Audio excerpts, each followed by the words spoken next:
Hola, ¿qué tal? Bienvenidos de nuevo. Es interesante pensar que hoy, 2026, cuando la humanidad está enviando cohetes al espacio, cuando es posible editar el código genético, aún seguimos utilizando ritos, mitos y símbolos para poder coexistir en una sociedad. No es una cuestión que vaya hacia algo sobrenatural en sí, sino que es entender cómo es que el humano ha usado el símbolo, el rito y el mito para dar una forma a esta realidad.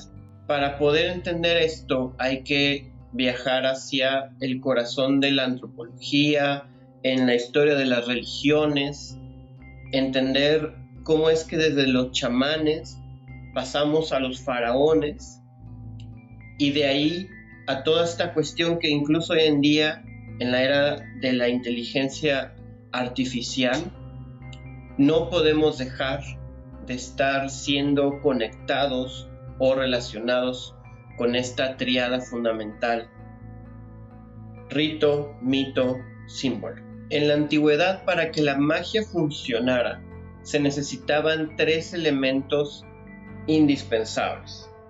El primero era el mito. Y esta es la primera cuestión crítica ante esto. El mito hay que entender que no era mentira. Para los antropólogos, como es Bronislaw Malinowski, el mito era la constitución social de los pueblos primitivos. Era lo que fundamentalmente explicaba por qué funcionaba el cosmos, por qué el sol salía cada día y también el por qué quizás habría que moverse o hacerle la guerra a otra tribu. El segundo es el símbolo, que no hay que confundirlo con una cuestión alegórica. Para una mentalidad tradicional en el sentido esotérico, el símbolo participa de la realidad que representa. Por ejemplo, el famoso axis mundo, el eje del mundo, que conecta el cielo, la tierra y el inframundo, era tan real como lo es hoy para nosotros una antena o un satélite. El tercero es el rito. El rito es la acción de reactivar el mito y con eso se activa el poder del símbolo. James Frazer, en su gran obra La Rama Dorada, nos dice lo siguiente: la magia primitiva era coercitiva. No se rezaba a un dios para que lloviera, se obligaba a la naturaleza a llover mediante un ejecutor que, si fallaba, era culpa de aquel ejecutor, no del dios. Y bien, ¿cómo se traduce todo esto en poder social? Pues bueno, durante milenios la magia no fue una religión alternativa, fue la misma religión. Por ejemplo, en el antiguo Egipto, el concepto de Heka era la fuerza cósmica que había creado al mundo. El faraón no solo era un rey, era el símbolo viviente de Horus sobre la tierra y su función era puramente mágica.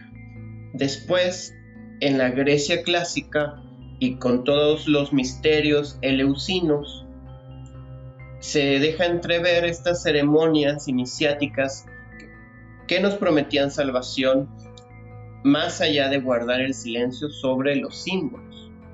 Fue una de las primeras formas de poder institucionalizado basado en el conocimiento secreto.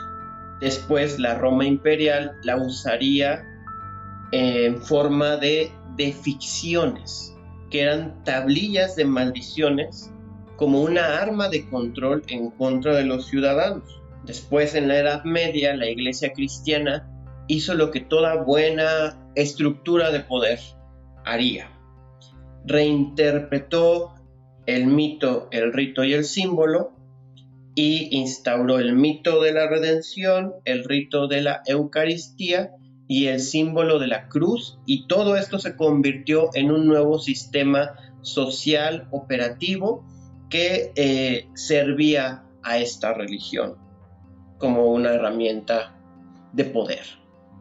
Y bueno, hoy nuestro mito no se llama Osiris, se llama progreso. Nuestro rito no es un sacrificio animal, es quizás este scroll infinito en redes sociales, un ritual diario de validación. Nuestro símbolo no es un amuleto, sino que es un logotipo de una marca o algún hashtag de publicidad, quizás de un perfume, una esencia, que viene a ser también un ejemplo de magia simpática. Usas este perfume y vas a ser así como esta imagen de publicidad donde te muestro el éxito. El antropólogo Claude Lévi-Strauss ya nos decía que la magia y la ciencia vienen a ser dos caras de la misma moneda. Ambas buscaban ordenar el caos.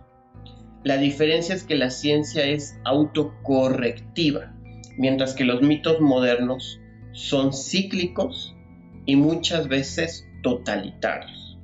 Por ejemplo, cuando millones de personas replican un challenge viral, no están haciendo otra cosa más que ejecutar un rito de imitación y pertenencia. Exactamente igual que vendría a ser una danza tribal. Cuando acudimos a un influencer para que nos diga qué comer o qué vestir, pues le estamos otorgando un poder chamánico de poder dominar nuestro sentido estético de nuestra realidad. A lo que voy con todo esto es que esta tríada fundamental, que sin ella no habría grandes civilizaciones ni sociedades como las tenemos hoy en día, que son el mito, el rito y el símbolo, no están para nada separados de lo que es la magia. Por lo tanto, la magia hoy por hoy sigue viva, no ha muerto, solo que se ha reestructurado. El ser humano, al final de cuentas, es un animal simbólico. No podemos vivir sin mitos. Obviamente, si no podemos vivir sin mitos, no podemos vivir sin ritos y sin los símbolos, porque todo esto viene a ser una cohesión que nos permite interactuar y tener un sentido con nuestro mundo interior y nuestro mundo exterior.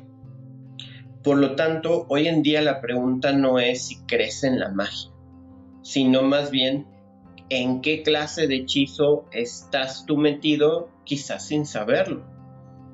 Por eso es importante entender la historia del esoterismo, de la magia, no tanto para volverte un ocultista, quizás sí, si así es tu voluntad, sino para volvernos críticos, para saber quiénes están determinando los mitos que seguimos, quién diseña los símbolos que compramos o que dibujamos o repetimos y qué rituales cada mañana hacemos al despertar. Por lo tanto, no es que el hechizo esté roto, solo se ha vuelto más invisible. Y como siempre, el poder está en saber leer entre las letras pequeñas de todo lo que estamos compartiendo. Mito, rito y símbolo. Si te ha gustado este viaje por la mente humana, de los ritos, las historias que nos conforman, pues me ayudaría mucho tu like, que te suscribieras, compartieras y cuéntame en los comentarios cuál crees tú que sea el mito más peligroso que existe hoy en nuestra era. Nos vemos pronto. Chao.